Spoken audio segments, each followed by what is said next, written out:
Okay, ngayong araw na to mapapanood nyo yung katuloy nung trip na ginawa namin after namin i-shoot yung Hi Guys. Diba nagbagyo kami. Pagkatapos naming iwan yung mga batang kasama namin tsaka si Kuya Ferdy, dumiretso kami dun sa area na pinag-iwanan ni Val ng mga gamit niya dahil galing ata siyang Davao nung time nung ride na yan. So kinuha namin yung gamit niya tapos inaya niya kami mag-ukay-ukay. Itong ukay-ukay na to na part ng Baguio. Parang nandun siya sa loob ng palengke. Tapos hindi ko alam na meron palang ganito dahil hindi naman ako palaging pumupunta ng Baguio. So nag-shopping kami. Tapos kumain kami dito sa Good Taste. Para doon sa mga hindi nakakalam ko na yung Good Taste, para siyang Chinese restaurant. Masarap yung chop suey nila doon. Sariwang-sariwa yung gulay. Kaya bago pa ako maubusan ng mga sasabihin, eto, panoorin nyo na lang kung ano yung mga nangyari pa. Ay, ingat! Ingat!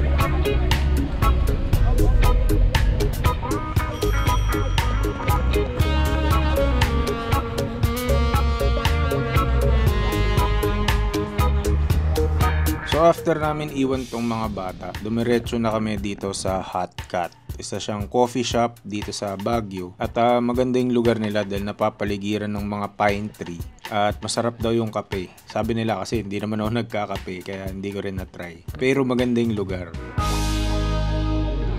Yes, yeah, we're here. Ako siguro mga 4 times kasi na ako nagko-coffee. Pero more than the coffee, gusto ko rin yung ako yung gagawa. Okay. Yung story dun sa coffee. Oh, Yeah. yung parang yung buong experience nung ikaw yung magpo-pour, ikaw yung mamimili ng beans, tapos every bean, Yeah. iba-iba na rin yung taste, diba? Tapos may story pa about the beans. Oh, hindi naman ako umaabot sa story. Ay, Pero, okay. Matry nyo na bang bumili ng coffee beans sa market? Baguio Market? May tanong ako, di ba nagkakape? Pag ba nagkakape kayo, hindi siya yung parang nangihiram ng energy. May energize ka pero hindi ka naman kumain. Mas nagigising ako. ako rin, ako parang nakaka-addict. Yun nga, pero di ba darating yung moment na magka-crash? Hindi naman, parang hindi siya humihiram ng energy. Dahil? Parang nagbibigay lang.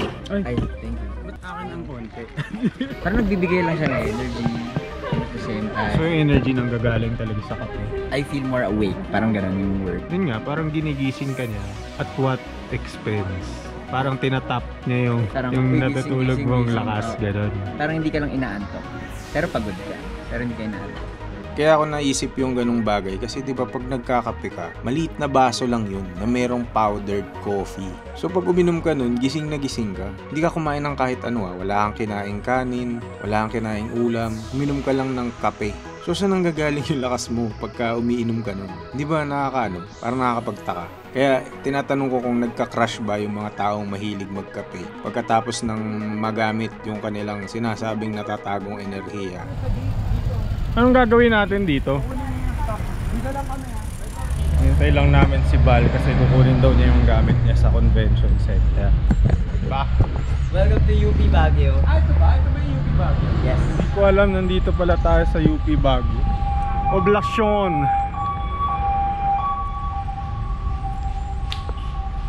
Anong gagawin natin? Ukay-ukay. Ukay-ukay? Grabe! Parang mahihirapan ako mag-balance later. Bigat ba? Slide. Gusto mo i-try? Mamaya. Anong laman ng karton? Ano, pasulubong from Davao. Galing from Davao. Mga Pomelo? O, pomelo. Tapos mga durian candies. Kasi mga damit ko. Ha? Every when ka nagbabike to Sagada? Every 2 months. Seryoso? From here? Pero hindi naman ganyan karami. Ngayon lang yan. So eto, ang daming dala ni Val. Galing daw kasi siya nung Davao nung time na yan bago namin siya minit. So parang nangyari, pinikap niya yung mga gamit niya dun sa isang area na pinag-iwanan niya ng mga gamit niya. Tapos dadalhin namin to dun sa hotel namin para dun naman niya iiwan para makasakay kami ng taxi dahil mag-uukay-ukay nga kami. Tapos magla-lunch kami. Kaya yan, tignan nyo, ang dami niyang dala. Pero sanay na sanay daw siya sa ganyan. Ayan o, kahit ang dami niyang dala, ang bilis-bilis pa rin niya sa highway. Pero habang nandito kami sa highway, meron kaming nakasalubong na nasiraan ng kanyang kadena. Siyempre, budol body to the rescue. Anong tools dala mo para sa ating pagtulog? Pang kurot ng utong. Ito. Ito pang kabit ulit. Yun. Ano to? Nakalink ka pero napunta. Taga sa kuya? Sa Malabon. Malabon. Nag-bike kayo? All the way? O nagdala lang kayo ng bike?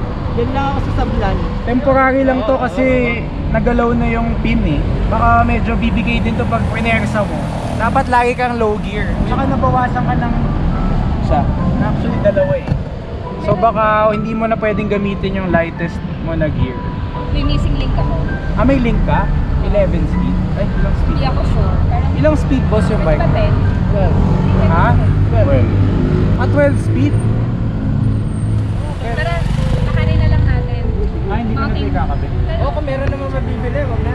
Check na lang natin dito sa bike shop sa taas. Doon yung nandaan namin eh. Kung hindi kaya. Hindi kaya ko tumakayod. Kaya yan. Doodle body yan eh. Ito na lang muna yung gamitin yung chain. Yan yung nakakabit. Huwag nyo to gamitin. Okay. Kasi bitin yung chain nyo.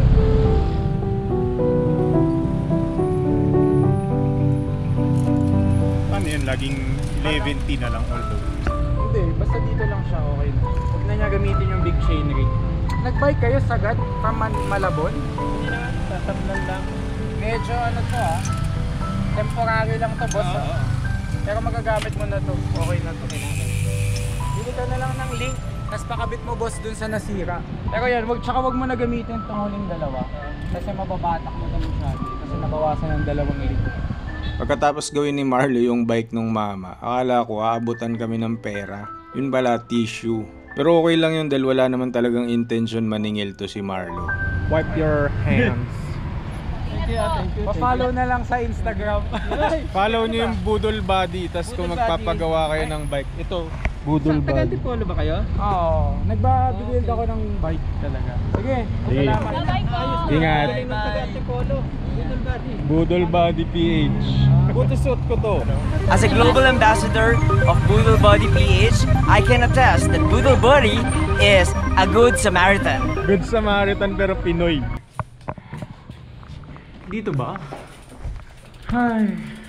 Welcome to our place na sobrang linis. Yan, ang linis po ng aming lugar. Oh, Minion, musta ka na? Tigil na natin tong pagbabike. Shopping na lang tayo. Shopping! Are you ready for shopping? Kaya tapos naming iwan yung bike at gamit ni Val, oras na para mag-ukay-ukay.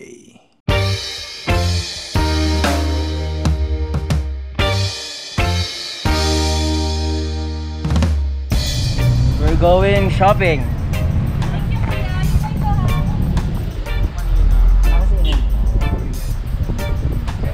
Ako masaya ako kasi yung saya ng bike ride. Salamat Marlo sa siya ang gumawa ng aming ruta. Sabi ko nga kay Valerie, mababaw lang yung kaligayahan. Sabi niya, mukha naman. Masaya ako. Ikaw, masaya ka ba? Hindi mo ba nakikita sa tsura ko? Masayang masaya. Sobrang saya nga niya eh. Tignan mo ako. Welcome to Baguio Market kung saan mag-shopping tayo. Let's go! Anong bibili? Ano May- ito? may mga Si nagbabayad. Google Body lagi tayo mag-shopping. So dyan sa may nagkakaraoke. Pwede ba tayo dyan mamaya? Mag-karaoke tayo. Hello. Saan tayo dadalhin? Saan daw tayo dadalhin? Hindi ko alam. Val! Saan mo kami dadalhin? Sa palengke. Ukay-ukay sa palengke. Baksakan ng ukay. Ukayan. Bagsakan ng ukayan. Gusto mo ng bagsakan? Oo. Magbabagsakan dito in 5, 4, 3, 2. Ano? Malapit na tayo. Pero dito, kinaya ko kasi ito yung ginamit ko hindi ko ilo. First time ko dito sa ukayan sa palengke. Anong good finds dito? Mga old jackets, raincoat, it's a party. Uy, Best. ganyan ah. Best to. Pwede to oh. Magkano yan? Ewan ko. Gusto ko nga eh. Magkano to? Parang ganito oh, di ba? Idol mo talaga si Mark Villar. Ayan, hindi ko. Magkano po itong unicorn? Pag binili mo yan, matatawa talaga ako. May bawas pa to. Init yan, grabe. So gabay ka na May nakaganyan. ganyan ako. eh. Meron din akong ganyan. Ano mas gusto mo? Yung dead Hindi, yan. Yan. Unicorn. unicorn, no? Bagay sa'yo doon. Ito makikita na ako nito pag nagbabike. Cheated. Ito po, maraming salamat. Gagamitin ko po ito araw-araw. Sumusuotin ko na habang nag-ukay-ukay. Sige, pawis na pawis ka rin siya. Ulop ito. Mamaya magkukulaps ka na niya sa sobrang init. Ano yung bibilin mo? Mga gumagawa ng prank. It's a prank! It's a prank!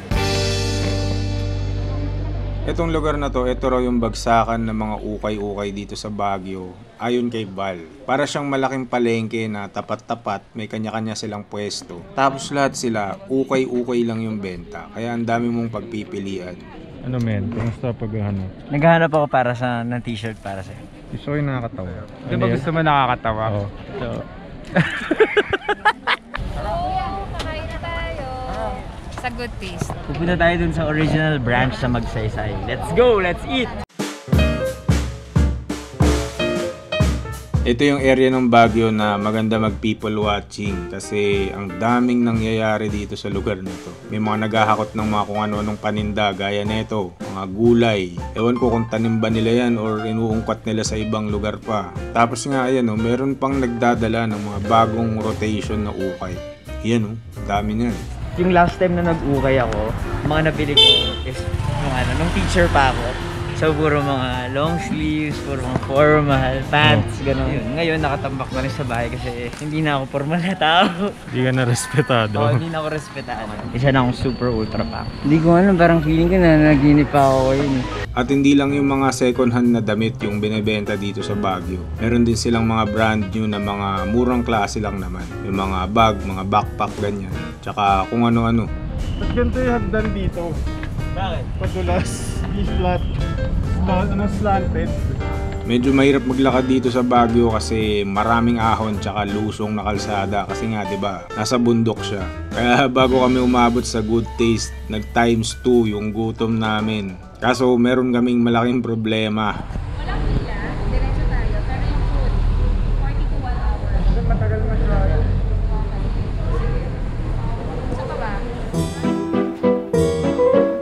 So ayun na nga yung problema. Wala raw pila pero sa dami nung naka-queue na order, 40 minutes to 1 hour daw yung waiting time ng bawat table na o-order.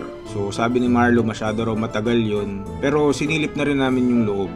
Tapos tandaan nyo rin na itong time na to kakalift lang ng ECQ. Ito lang yung time na pwedeng mag-travel ulit yung mga tao. At uso pa yung ganyang plastic na trapal sa mga counter. 'Di ba nung nag-pandemic ganyan? Pero kitang-kita namin na masarap nga talaga yung mga order. Ito na lang din yung time na nakabalik kami dito kaya gusto naming matry ulit sana. Pero wala kami nagawa kasi nga masyadong matagal yung waiting time. Bumounce na lang kami. Babalik tayo sa hotel kasi sobrang daming tao ngayon sa Good Day. Mahirap din kasi it's Sunday, andito pa rin yung mga tourists, madami pa rin tao. And it's Sunday, parang family day. So we will be going back to the hotel, tapos merong restaurant doon. Tinawagan na namin and may space pa. So let's go! Kaya wala kaming no choice. Nauwi kami pabalik ng hotel. Dito kami kakain sa restaurant nila. Walang tao. Ibig sabihin walang umu-order. Pero okay lang yan, gutom na kami. Yung Big 4 yun? 4. Lahat ng Big 4. Okay. So yung chicken namin, big na lang din. Big na lang. Malaki gutom nyo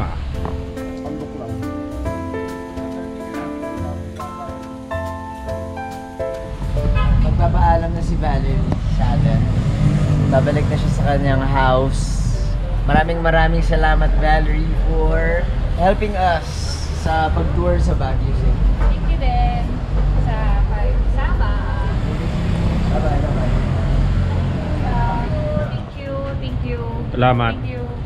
Until next time. Next time ulit sa Bugyas. Message ka. Bye-bye. Ingat. Bye-bye. Salamat. Thank you po. Bye-bye. Bye. Dami niyang dala.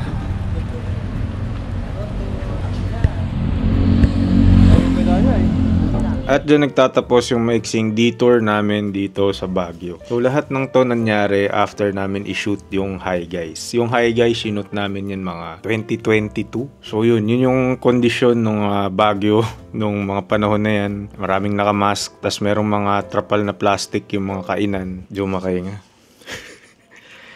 Pero abang pa rin kayo dahil ang susunod naming ipapalabas ay yung naging camping trip namin nila Lawrence, nila Tori, ni Omeng, ni Daniel at ni Kate. Nag-camping kami sa Camp Marilag sa may Limay, Bataan. Tapos dumaan din kami sa Tikip Falls, isang maliit na waterfalls sa may bundok area. Actually, umahon nga kami nun eh. Tapos doon kami kumain sa Lingling. Masarap yung mga pagkain doon. So yan yung abangan nyo. Pagkatapos nito, yan na yung i-edit ko. At like, comment, and subscribe para doon sa mga hindi pa subscribers dyan. Tulungan nyo paramihin tong channel na to, okay? Tignan nyo, buhay pa yung bonnet ko na galing ano. Ito yung primary export ng Baguio. Mga Minion na bonnet. Diba?